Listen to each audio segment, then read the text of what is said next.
Public live news और आपके साथ हूँ राजेश विश्वकर्मा।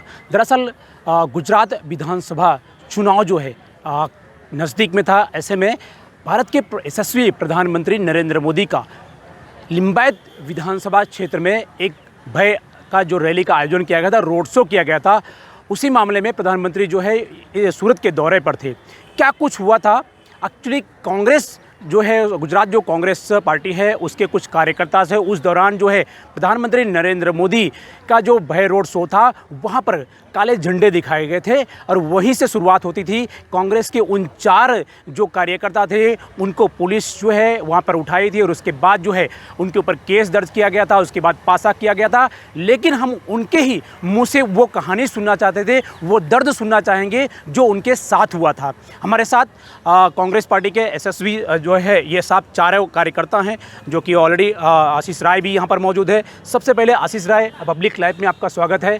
आपका दर्द जो है वो बयां कर रहा है कि कहीं ना कहीं आपके साथ कुछ गलत हुआ है। क्या लगता है आपको, जुडिशरी और लॉ एंड ऑर्डर किस तरह को देखते हैं इस तरह से? नमस्कार, मैं यही कहना चाहता हूँ कि 29 तारीख को जब प्रधानमंत्री आए थे, एक विपक्ष में होने के नाते हमने अपनी विपक्ष की ही भूमिका निभाई है। हमने काले झंडे दिखाए हैं। देश के अंदर जो महंगाई चरम सीमा पर है, भ्रष्टाचार चरम सीमा पर है, बेरोज़गारी चरम सीमा पर है, उसके तहत हमने अपनी आवाज़ उठाने की कोशिश की।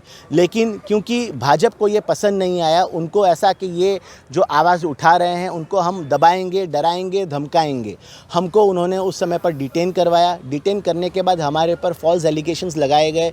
हमारे ऊपर एक गंभीर गुना छेड़ती का लगाया गया, जो कि ऐसी महिला के द्वारा लगाया गया जिसको हम चारों ने कभी देखा भी नहीं है। हम चारों उसको पहचानते नहीं हैं और वो जो महिला है उसके ऊपर पहले से काफ़ी सारे आपराधिक मामलों के अंदर इन्वॉल्वमेंट पहले से हैं, जिसकी एफआईआर की कॉपी मैंने आपके समक्ष दी है। मैं यही कहना चाहता हूँ कि हमको 1 महीना 6 दिन से ज़्यादा हम लोग जेल के अंदर रहे और उसके बाद हमको पासा की जो एडवाइज़री बोर्ड होती है, जो रिटायर्ड जज की पैनल होती है, उन्होंने हमको सुना और हमको निर्दोष हमको बरी किया है। हम चारों जन जेल से छूट करके आए हैं। लेकिन ये जो 1 महीना 5 से 6 दिन का जो समय है, इस समय के अंदर हमारे परिवार ने बहुत संघर्ष किया है, बहुत सारी यातनाएँ झेली है। कहीं ना कहीं हमने बहुत अपमान सहे हैं। हमारे परिवार पूरी तरह से टूट गया था। मेरी जो पत्नी थी वो गर्भवती थी और उसी दरमियान मैंने मेरा जो पुत्र था, जो बालक था, उसको हमने गुमाया है। जो मेरे भाई हैं संतोष भाई शुक्ला, उन्होंने अपनी नौकरी गुमाई है। जो हमारे गुलाब भाई यादव हैं और किशोर भाई शिंदे हैं, इनोज भाई शुक्ला, उन्होंने अपनी नौकरी गुमाई है। जो हमारे गुलाब भाई यादव हैं और किशोर भाई शिंदे हैं, इन्होंने भी काफ़ी सारी आर्थिक समस्या झेली है। मैं यही कहना चाहता हूँ, हम 4 जन के ऊपर पहले किसी भी प्रकार का कोई आपराधिक मामला दर्ज नहीं है। हम लोग किसी भी क्रिमिनल केस में इन्वॉल्व नहीं हैं और उसके बावजूद सिर्फ और सिर्फ काला झंडा बताने के तहत हमको पासा कर दिया गया।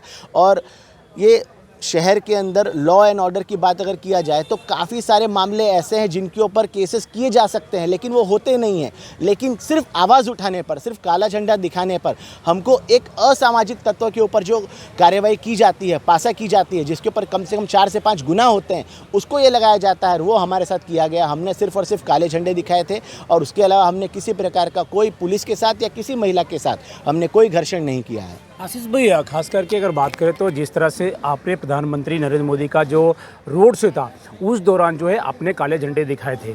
भ्रष्टाचार हो या रोजगार हो या महंगाई का मुद्दा हो, इन तमाम पर जो है हमेशा जो है विपक्ष जो है मुद्दा उठाता रहा है। ऐसे में आपने भी मुद्दा उठाया है। क्या लगता है इसमें कि बीजेपी का इसमें कोई षड्यंत्र आपके साथ हुआ है? जी बिल्कुल, बीजेपी का षड्यंत्र रहा है। मैं यही कहना चाहता हूँ, आज जुडिशियल सिस्टम हो कि पुलिस का लॉ एंड ऑर्डर सिस्टम है, ये पूरी की पूरी तरह ये भाजपा से इन्फ्लुएंस होती है। हमको जब हमारा केस हमने 4 तारीख को हाई कोर्ट में रजिस्टर किया, हमारी पहली तारीख 11 को ही, पहली 11 तारीख को भी हमको सुना नहीं गया। उसके बाद 17 की डेट मिली, तभी सुना नहीं गया। उसके बाद जो जज होते हैं हाई कोर्ट के, उन्होंने कहा कि आप ऐसी बेंच को रिफ़र करिए कि जिसमें मुझे एज अ जज ना हो, और अगली बेंच को हमको रिफ़र किया। 19 तारीख दी गई। हम सुप्रीम कोर्ट में भी गए। सुप्रीम कोर्ट में गए, हमको वहाँ से भी मतलब अगली तारीख तुरंत मिल गई। लेकिन क्योंकि 10 तारीख हमको पहले हाई कोर्ट ने दे दी थी, इसके लिए हमको जज ने सीधा बोल दिया कि नॉट बिफोर मी, मतलब वो हमारी ये जो बात है वो सुनना ही नहीं चाहते थे। लेकिन क्योंकि पासा का एडवाइज़री बोर्ड बैठता है, वो पासा के जो कैदी होते हैं उनको सुनता है, और उन्होंने हम चारों को सुना और हमको कहीं ना कहीं उनको लगा कि एक पॉलिटिकल कॉन्स्पिरेसी के तहत हमको फंसाया गया है, और उन्होंने हमको सुन करके हमको निर्दोष मुक्त कराया।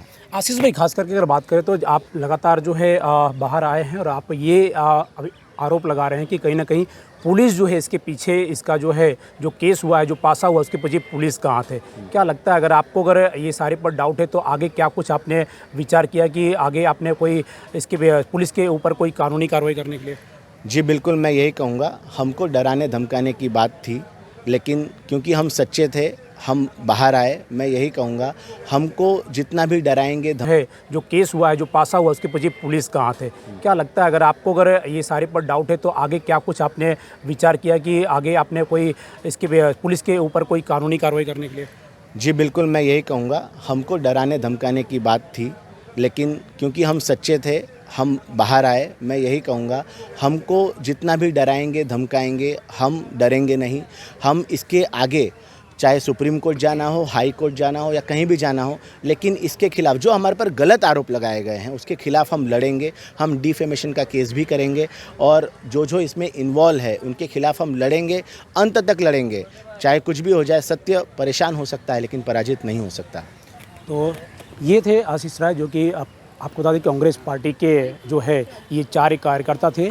जब प्राइम मिनिस्टर नरेंद्र मोदी का सूरत दौरा हुआ था, उस दौरान विधानसभा लिम्बायत के अंदर एक भय जो है वहाँ पर रोड शो होने वाला था। उसी दौरान जो है ये 4 जो शख्स थे, जो कांग्रेस पार्टी के कार्यकर्ता थे, और महामंत्री जो कि आशीष जो है जो बता रहे हैं कि उस दौरान जो है प्रधानमंत्री का इन्होंने विरोध किया था, काले झंडे दिखाया था।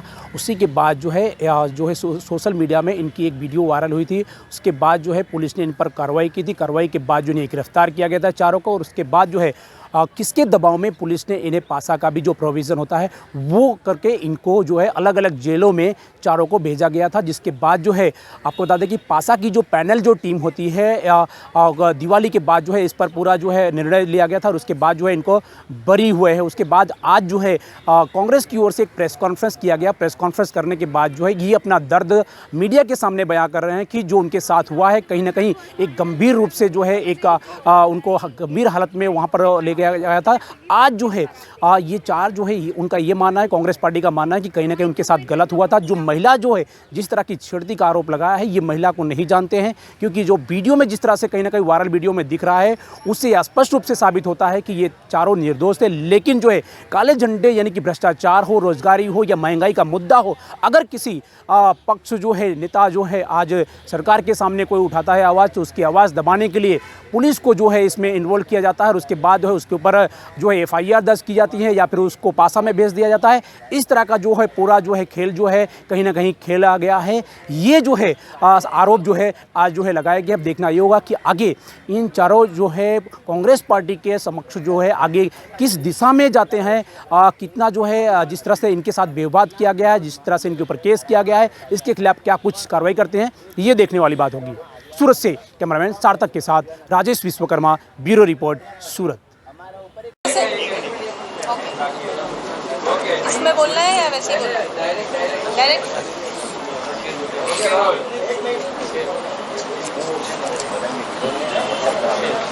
आज़ादी के बाद कोई भी सरकारें नहीं हो, विपक्ष और जनता को हमेशा ये अधिकार रहा है कि वो सरकार से सवाल करें, उनके खिलाफ विरोध प्रदर्शन करें, और हमेशा उन विरोध प्रदर्शनों का एक राजनीतिक हल ही निकाला गया है।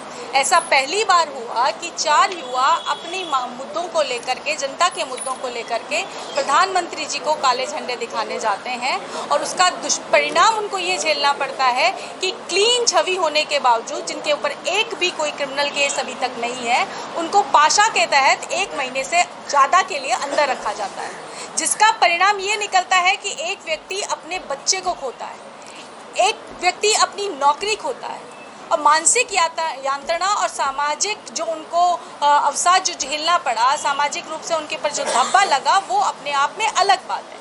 ये देश की लोकतांत्रिक प्रक्रिया के लिए सर्वथा गलत तरीका है और इसके खिलाफ हर राजनीतिक दल को और हर जनता के नुमाइंदे को आवाज़ उठानी चाहिए, क्योंकि यदि हमने सरकारों से सवाल करना और उनके विरुद्ध आवाज़ उठाना बंद कर दिया तो लोहिया ने जैसा कहा था कि अगर सड़कें सुनसान हो गई तो संसद जो है आवारा हो जाएगी, तो वो स्थिति आने वाली है।